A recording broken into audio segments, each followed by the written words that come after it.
Alright, today's project is finally replacing this cracked fog light that you see here. The other one's okay. It's old and kind of rusty, but this one's definitely the worst, and it's been on my mind to replace it for a while.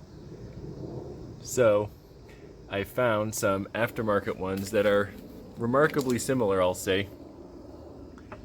They're pretty close in design. It was by far the closest ones I could find. I looked at probably 25 or 30 different ones online before landing on these. They're pretty close. I've got this one mounted on the bracket. I'll show you that in a sec, how I did that. But it's been a pretty easy swap so far. It might need a little bit of adjustment, maybe aimed down a little bit, but pretty good result for this first pass. Here's how I did it. It's not salvageable.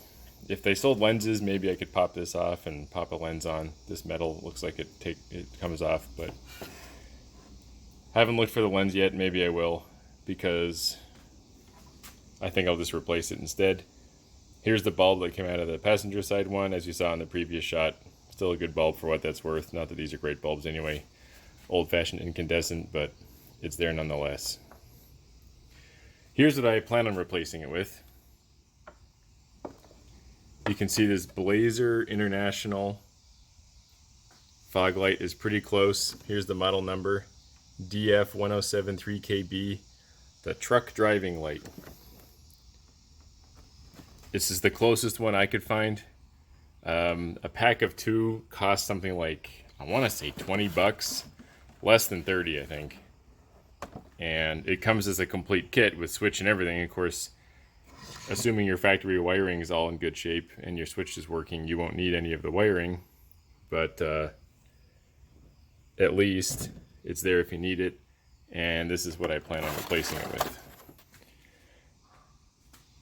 Alright, here's the passenger side one out of the vehicle. You can see it's in pretty great shape. OEM, these are pretty expensive, so if you need one, I can get you a good price on eBay. Haven't decided if I'm going to put it up for auction or buy it now, maybe both, but there it is. Well, for the record, here is the old fog light working. See, I got the headlights on, and I got this guy working still. I'm filming this right before I take it out because I will be listing this on eBay for sale. Check out the description below, and if you need the passenger side factory OEM fog light from a 3rd gen Camaro, check out the link and you can buy it right there. I have to bend this bracket like that a little bit so that the angled attachment on the light, which I'll mount upside down, will be able to connect to the bracket and still stay upright. This is going to hold this spring screw in place. This is for aiming and adjustment. I'll just unscrew this. Actually, it's coming off really nice. Another advantage of a rust-free car. I did not spray it or anything. It's coming right out first try, no joke, so that's nice. Next is this bottom bracket. I haven't tried it yet, so let's see how it... First try, coming right out. Oh man, love Southern cars.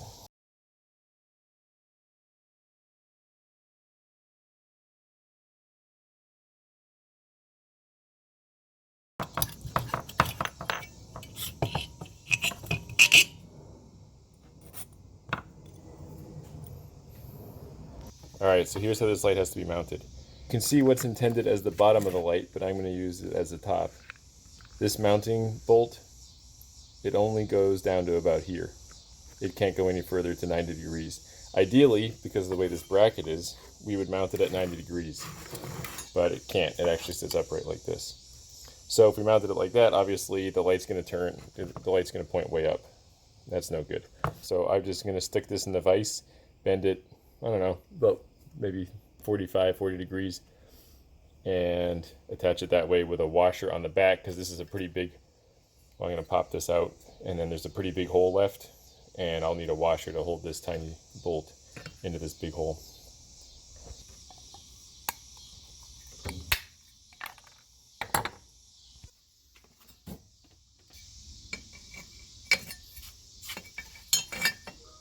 Alright, here it is right before I start bending it. It's pretty straight, and I just pull on it.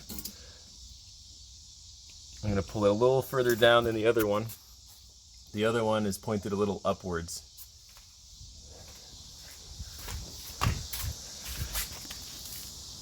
I think that's pointed a little too far upwards, don't you think? So I'm going to bend this one up a little bit more, and when I get this one right, I'll make the other one match. Now it's just a matter of taking this Blazer International nut out and then finding a suitable washer. I did not plan that, that just happened to be a good one. Let's see. Yeah.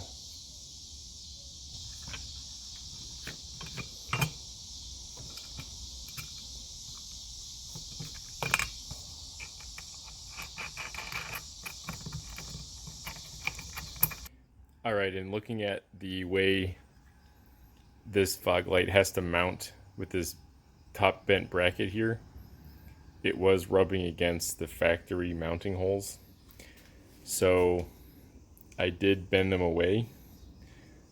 That way there's enough clearance and the back of the fog light isn't bumping up against them, preventing it from staying horizontal. Previously the black part of the light was like that, and the bracket straight because the back of the light was bumped up against these brackets. So I folded them over a little bit.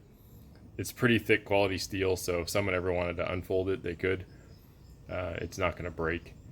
And now these fog lights will be straight when I mount them. Alright, I did not have the right electrical connectors to do it properly, so rather than do it less than ideal, I decided to attach the fog lights without hooking up the electrical components. So they look great, they're just not hooked up yet.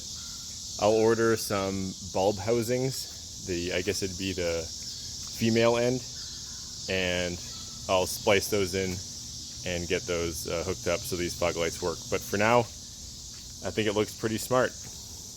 I love it. Way better than the broken one before. And they almost look factory. I mean, it's close. If you just glanced at them, you wouldn't be able to tell, but obviously people who know third gens really well will know that they're not quite the right lights. So like I said, I'm putting that old right-hand side passenger good one up on eBay if you want to see that one for sale. And that's it for this little mini project. Thanks for watching.